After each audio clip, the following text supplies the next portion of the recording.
శ్రీ సాయిరామ్ 1966 ఫిబ్రవరి నెలలో భగవాన్ శ్రీ సత్యసాయి బాబా వారి రచింపబడినటువంటి గీతావాహి నుండి మరి కొంత భావం తెలుసుకుందాం.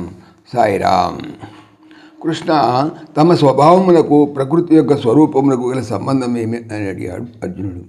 బావ, పంచభూతములను పడేటువంటి పృథ్వీ, జలము, అగ్ని, వాయువు, ఆకాశము నా స్వభావములని నీకు ఇదివరకే తెలిపిన విషయం కదా. ప్రపంచము ఈ పంచభూతములతో చేరిందని అందువా, లేక ఏమందువు? కృష్ణ, పంచభూతములే లేకున్న ఈ ప్రపంచమున ఏ పదార్థమును నిలువనేరదు కదా. అట్టి తరి అవి ఏవని నేను మాత్రం ఎట్లు చెప్పగలను? దీనమంతయు కూడా జీవితమంతయు వాటితోనే చేరింది కదా. అట్లు అంగీకరింతువేని ఒక్కొక్క భూతమునకు తిరిగి 5 తత్వములు ప్రత్యేకించి చేరుండేటు కూడాను అంగీకరింపవలను. ఆ విధముగా విచారించిన పంచభూతములకు 25 తత్వములు ఉండవలను. ప్రపంచమున పృథ్వీ, జలము, అగ్ని, వాయువు ఈ 4 భూతములే గోచరమవుతున్నను. వీటికి ఆకాశము ఆధారమై ఉండినట్ల మనస్సు, బుద్ధి, చిత్తము, అహంకారములనేటువంటి కరణధర్మములు 4 కనిపించుతుండినప్పటికీ అంతఃకరణముపై కణముల 4 ఆధారమై ఉన్నది. అది కనిపించదు. కనిపించేటువంటి ప్రతి పదార్థమునకును కనిపించని ఒక శక్తి, బలము ఆధారమై ఉంటుంది. అట్టి ఆధారమే నేను అనగా ఆత్మ. సర్వ అధేయములు నన్ను అనుసరించి ఉండును. అయితే అధేయములందు కొన్ని మార్పులు కలుగుచుండును. వికారములు, క్షీణవృద్ధులు కలుగుచుండును. అంత మాత్రము చేతనే అధేయమును కూడాను అట్టి మార్పులు కలదని భావించరాదు. వచ్చునకు చూడు, ఆకాశమునందు చంద్రుడు అచంచలముగా ప్రకాశించుండగా అతని ప్రతిబింబము జలమునందు చలించుచుండను. అధేయమనేటువంటి జల కదలికచే ఆ బింబము చలించున్నట్లు కనిపించున్నది, కానీ చంద్రుడు చలించట్లేదు. కానీ చంద్రుడు ఆడుతున్నాడని వెర్రిపిల్లలు అనగా తెలియని వారు తలంతురు. అట్లని అధేయమందలి మార్పులు ఆధారములో నిరూపించుట అశ్వత్వమనియు, ఆధారమునందలి నిత్యత్వం, సత్యత్వం అధేయమందు కూడా తెలుసుకునుట, తెలుపుట దైవత్వమనియు అనబడును.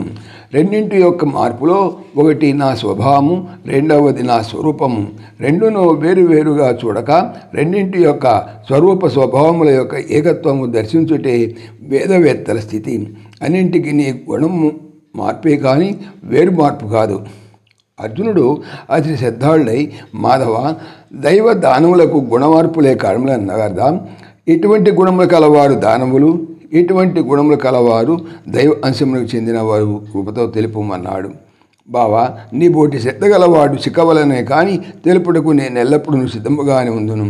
అచంచల మనస్కుడ వినము, అభయము, చిత్తశుద్ధి, జ్ఞానయోగమందుండుట, దానము, దమము, యజ్ఞము, అధ్యయనము, తపస్సు, కపటము లేకుండుట, అహింస, సత్యము, అక్రోధము, యాగము, శాంతి, కొండములు చెప్పకుండుట, సమస్త ప్రాణుల ఎడ కరుణ, విషయములందు మనసు పోకుండుట, తేజస్సు, క్షమ అనగా ద్వంద్వములను సహించుట, ఆపత్కాలమునందు సైతము ధైర్యమును విడుకుండుట, శౌచము, పరులకు ద్రోహము చేయకుండుట, మృదు స్వభావము అనగా వాక్ మాధుర్యము, ధర్మ విరుద్ధ కార్యములలో ప్రవేశించుకుండుట, చంచల స్వభావం లేకుండుట. ఇట్టి పవిత్రమైనటువంటి 25 గుణములు కలవారు దైవ సంపత్తనియు, డంబము, గర్వము, దురభిమానము, కోపము, పరులను పీడించేలాగా వచించేటువంటి స్వభావము, వివేక జ్ఞానహీనత ఇత్యాది దుర్గుణములు కలవారులను దానవంశమనియు అందురు. ఆకారమున మానవుల వలె కనిపించినంత మాత్రము మానవులు కానేరరు. పైన తెలిపినటువంటి దైవ గుణములు కలవారాలని దైవాంశము గల మానవులని, దానవ గుణము కలవారాలని దానవాంశములో ధరను అవతరించిన దానవ మానవులని తలంచవచ్చును. కొంతమంది మానవులు తమను తాము దైవాంశము కలవారమని తలంచుతుందరు. కానీ అందుకు తగిన దైవ గుణములు అన్నీ లేకపోయినప్పటికీ ఏ కొంత మాత్రమేనను దయ, ధర్మ, పరోపకార, శాంతములైన ఉన్నా కానీ కొంతవరకు దైవాంశమని తలంచవచ్చును. అట్లా కాక పూర్తి విరుద్ధమైనటువంటి దానవ ప్రవర్తనలే పైన కనిపించుతున్నా అట్టి వారిని దైవాంశమని చెప్పుట ఇట్లు వీలవుతుంది. లేని వాటిని ఉన్నట్లు చెప్పుట కానీ ప్రదర్శించుట కానీ డంబమందురు. డంబము కూడాను దానవ గుణమే కానీ దైవగుణము కానేరదు.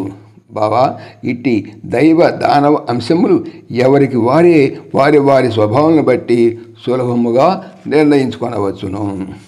వీటికి ఆకారము, ఆస్తిపాస్తులు, పదవి ప్రతిష్టలు ఆధారములు కావు. ఇట్లనగా రావణుడు మానవాకారుడై అధికారమా, చక్రవర్తి స్థానము, ఆస్తిపాస్తులలో కుబేరమించిన వాడు అంశమాత్రం చేతనే అతన్ని దైవాంశమైన మానవుడాన్ని తలంతురా కాదు. గుణముల యొక్క స్వభావమును బట్టి రాక్షస సంతతికి చేర్చడమైనది. అసుర గుణములన్నింటికి కామము, క్రోధము, లోభము అనేటువంటి 3 గుణములను హేతువై ఉన్నవి. ఆత్మ వినాశమునకు, అసుర వికాసమునకు మూల కారణమైనటువంటిది పై 3 గుణములే. వాటిని జయించుటకు దైవ గుణములైనటువంటి వైరాగ్యము, శాంతము, త్యాగము అనేటువంటి ఉత్తమ గుణములే సరైన సైనికులు. ఈ సైనికులను చక్కని శ్రద్ధతో బలపరిచిన నిమిష మాత్రములో కామక్రోధ లోపం అనేటువంటి రాక్షస మూలాధార సారథులను నిర్మూలము చేయును. దైవత్వమును నిర్మాణము గావింతురు. కామ క్రోధ లోభములు అనబడేటువంటి అసురుల్లో ఏ ఒక్కడు మిగిలి ఉండనను జీవితమునకు ప్రమాదమే కాక 3 మంటగలపవలను. అప్పుడే జీవితము ధన్యము కాగలదు. జై సాయిరామ్. సమస్తలోకాః సుఖినో భవంతు. సమస్తలోకాః సుఖినో భవంతు. సమస్తలోకాః సుఖినో భవంతు. ఓం శాంతి శాంతి శాంతి. जय बोलो भगवान श्री सत्य साई बाबा जी की जय.